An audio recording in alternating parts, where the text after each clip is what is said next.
नारायण सौभाग्य देवी जी, आप चाहती क्या है?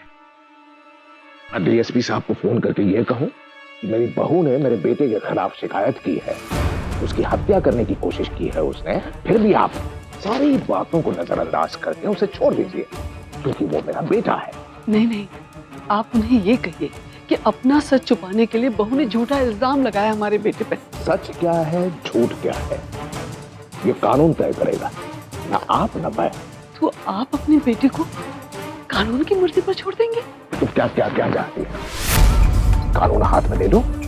ये मत भूलिए सौभाग्य देवी जी, मैं कोई आम आदमी नहीं हूं, एक राजनेता हूं। जितनी ताकत है उतनी जिम्मेदारी भी है मुझ पर समाज के प्रति।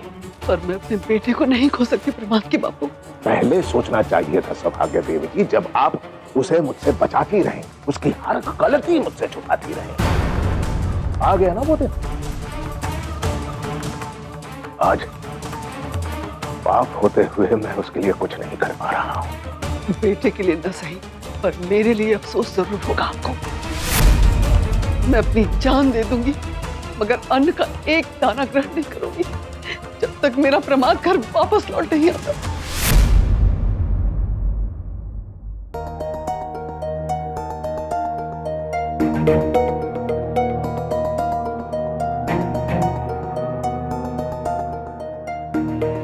आओ कुमुद दिकरा, आओ।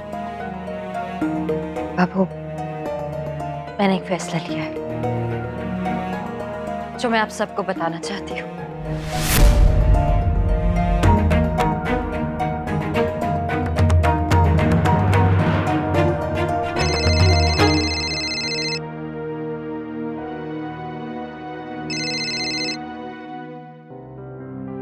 हाँ बुद्धिधन भाई साहब। जय श्री कृष्ण। कैसे फोन किया?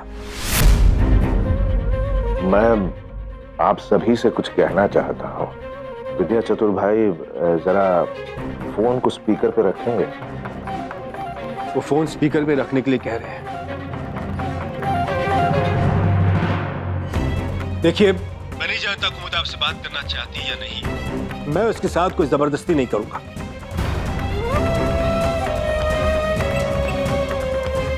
बोलिए कुमुद, अगर तुम्हें लग रहा है कि मैंने बिना पक्षपात किए हुए हमेशा तुम्हारा साथ दिया है, तो मैं तुमसे और तुम्हारे परिवार से कुछ बात कर सकता हूँ? जी बाबूजी। मैं जानता हूँ बेटा, प्रमाद ने जो गलती की है वो माफी के लायक नहीं है। मैं क्या, मेरी जगह तुम्हारे बापूजी भी होते तो प्रमाद को माफ नहीं करते। विद्या चतुर भाई, मुझे इल्म ही नहीं था कि प्रमाद अपनी कमजोरी में इस हद तक नीचे गिर सकता है। लेकिन कुमुद तो मेरी बेटी है। सच कह रहा हूं मैं, कुमुद के साथ जो कुछ हुआ उसे लेकर मुझे कितनी तकलीफ हुई है ये सिर्फ मैं जानता हूं। बाबूजी, माँ कैसी?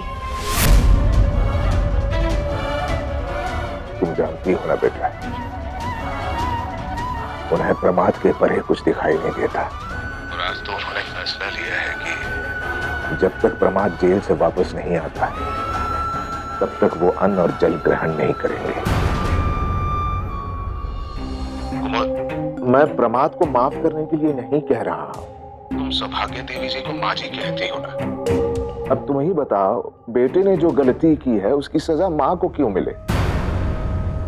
तुमने प्रमाद के खिलाफ जो पुलिस थाने में शिकायत दर्ज की है, माँ जी के लिए बेटा, मेरे लिए, उस शिकायत को वापस ले लो। ये नहीं हो सकता। प्रमाद ने कुमुद की जान लेने की कोशिश की है। मैं उससे शिकायत वापस लेने नहीं दूंगा। कुमुद बेटा, जब से तुम मेरे घर बहू बनकर आई थी, मैंने तुम्हें हमेशा बेटी जैसा प्यार दिया। मैं आज तुमसे हाथ जोड़कर विनती करती हूँ बेटा, मेरा प्रमाद मुझे वापस कर दो। समधन जी, हमारी बेटी के तो कितने आंसू बहे होंगे, पर आपके बेटे को तो जरा भी दया नहीं आई उसमें। फिर आप हमसे ऐसी उम्मीद कैसे रख सकती हैं? दुर्गा जी, मेरी बात सुनिए। मैं प्रमाद के लिए माफी नहीं मांग रहा हूं। आप लोग हमारी तरफ देखते हुए हमारे बेटे को। ठीक।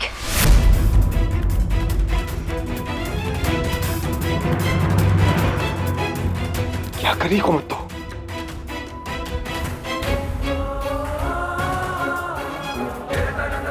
मैं शिकायत वापस लेने के लिए तैयार हूँ। नहीं कुमुद, कमजोर मत पड़ बेटा, हम सब तेरे साथ हैं। पर मेरी एक शर्त है। हाँ हाँ बोलो बेटा। मुझे प्रमाद से जल्द तलाक चाहिए।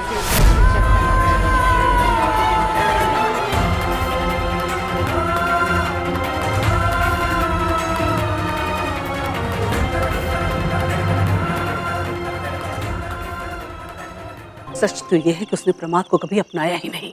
अब तो समझ में आ गया आपको कि वो क्या चाहती है। सच को सुनने की हिम्मत रखिए सौभाग्य देवी जी। आपके लाडले बेटे ने उस बच्ची की सहने की शक्ति खत्म कर दी है, तभी तो शादी तोड़ना चाहती है वो। काश आपने इतना कभी प्रमाद के दिल में झांक के देखा होता। हमेशा उसे खोटा सिक्का ही समझते रहे आप। और आपने क्या किया? उस खोटे सिक्के को चलाने की कोशिश की माँ। अलग बस माँ, प्रमाद को बचाने के लिए आपने खुद की बेटी को जिंदगी भर की सजा दी। अब भगवान के लिए, प्रमाद के लिए कुमुद की बलि मत चढ़ाइए। बाबूजी, कुमुद को इस बोझ से आजाद कर दीजिए।